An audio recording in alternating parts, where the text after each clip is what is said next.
Hey everyone, Gremlin Lord 615 here, and today we're going to talk about a film that released on July 21st, 1989, and that movie is Spike Lee's Do the Right Thing. On the hottest day of the year, on a street in the Bedford-Stuyvesant section of Brooklyn, everyone's hate and bigotry smolders and builds until it explodes into violence. Rated R. The entirety of Do the Right Thing takes place on a single block in Brooklyn, New York. There's an Italian-run pizzeria, a Korean corner store, a radio station, and historic brownstone homes and apartments. It feels like a microcosm of society. Different cultures coexist, but not without friction. When a restaurant patron demands that black people be added to the Wall of Fame in the pizzeria, the owner rejects that request and kicks him out of the place. The customer then starts a protest against the restaurant. The film follows this tension until it erupts in a violent way. Do the Right Thing boasts a rather large cast of named characters. I liked seeing all of their familiar faces, but the problem with all of these characters is that they can't all be fleshed out fully. This leaves some of them a little one-dimensional. Danny Aiello plays Sal, the owner of the local pizza place. He runs it with his two sons. Sal is one of the more rounded characters. Aiello was also nominated for a Best Supporting Actor Oscar. Sal has run his pizza place for over 25 years. He has a mostly neutral personality. He appreciates the business that the community provides, though he still has his prejudices below the surface. His two sons also work with him at the restaurant. John Turturro plays his racist son, Pino. Richard Edson plays the much more tolerant and friendly Vito. The fourth pizzeria employee is not a family member, but Mookie,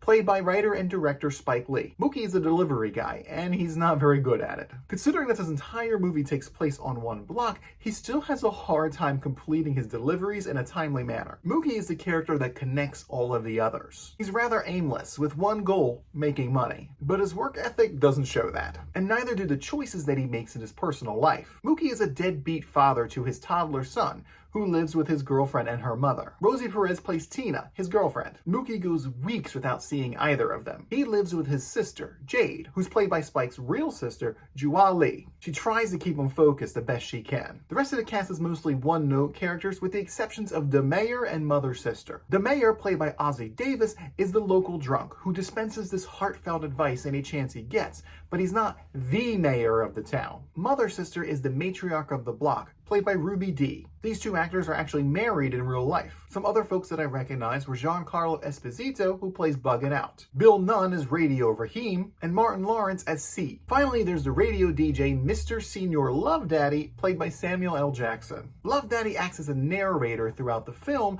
but he also interacts with some of the characters. The movie opens with Mr. Senior Love Daddy talking about how it's going to be one of the hottest days of the summer. This overbearing heat and humidity is a character itself. It touches the lives of everyone. It's also the catalyst that drives everyone to the brink and beyond. This climate was captured so well on film that I began to get a little sweaty myself. The whole movie is bathed in this hard orange glow, which captures how oppressive this weather is. There is a distinct lack of cool tones. Everyone's skin is glistening with sweat. You can see how the temperature is affecting everyone's irritability. Do the Right Thing has a very unique visual style as well. There were quite a few film techniques that I haven't seen used in this way. There's a lot of intentional shot blocking. Characters are often framed in a slanted camera angle. At first, this was pretty jarring for me. I usually only see this kind of technique in horror films. I found it a bit disorienting in the beginning. Eventually, it became part of the appeal since it elevated the tension. Many close-ups have characters squeezed into frame as well. The camera's often looking up or down at the actors. This includes when characters are having conversations with each other. The actors talk directly into the lens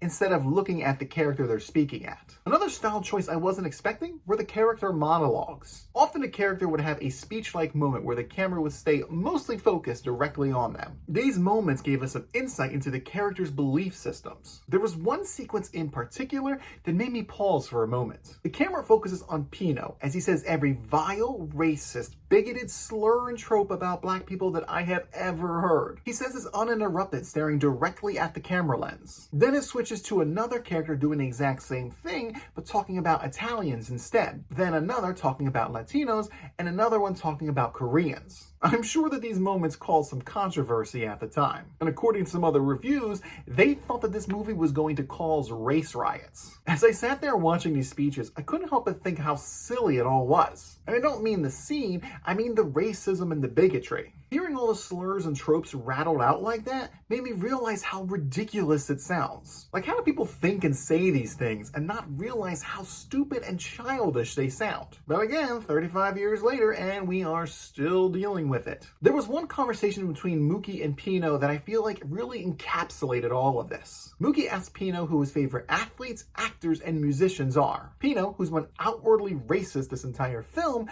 names only black people as his answers. When Mookie presses him on this, he says that he doesn't consider them black. Besides being completely idiotic, this perfectly personifies how people justify their bigotry by creating these categories of good ones versus bad ones. This scene made me immediately think of a song lyric from Young Jeezy's song Soul Survivor.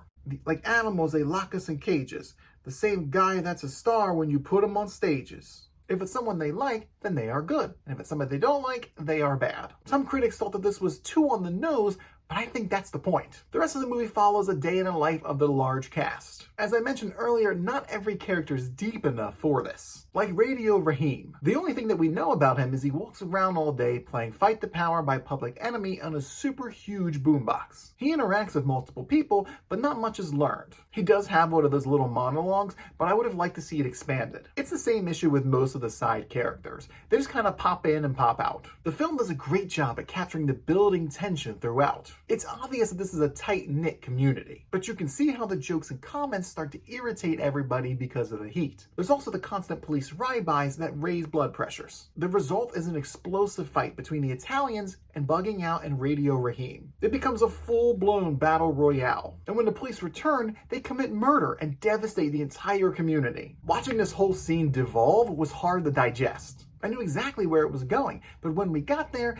it was still a gut punch. The only issue I have with this scene is when Mookie throws a trash can through the pizzeria's window. Director Spike Lee said this is because Mookie just witnessed one of his friends be murdered by the police, which 100% makes sense. There's also a fan theory that he did it to take the attention off of Sal, Pino, and Vito because they themselves were in danger. No matter how you look at it, it's a great ending for this scorcher. In conclusion, I am so glad that I got to see Do the Right Thing, and it was beautiful in this 4K. I went ahead and watched a little bit of it on the Blu-ray, and the difference was very noticeable. Both look good, but the 4K looks phenomenal. It's a compelling story with creative and unusual film techniques. And that is why I'm giving Spike Lee's Do the Right Thing the power fighting score of 8.5 out of 10. I laughed, I cried, I got angry. I was told by my friend that he watched this in school, which is surprising considering its subject matter. I think I'm gonna need to check out some more Spike Lee joints after this. So what did you think about Spike Lee's Do the Right Thing? Chill in the comments down below and shout it out. And don't forget to like the video and subscribe to the channel because it's the right thing to do. Thanks for watching and I'll see you on the block.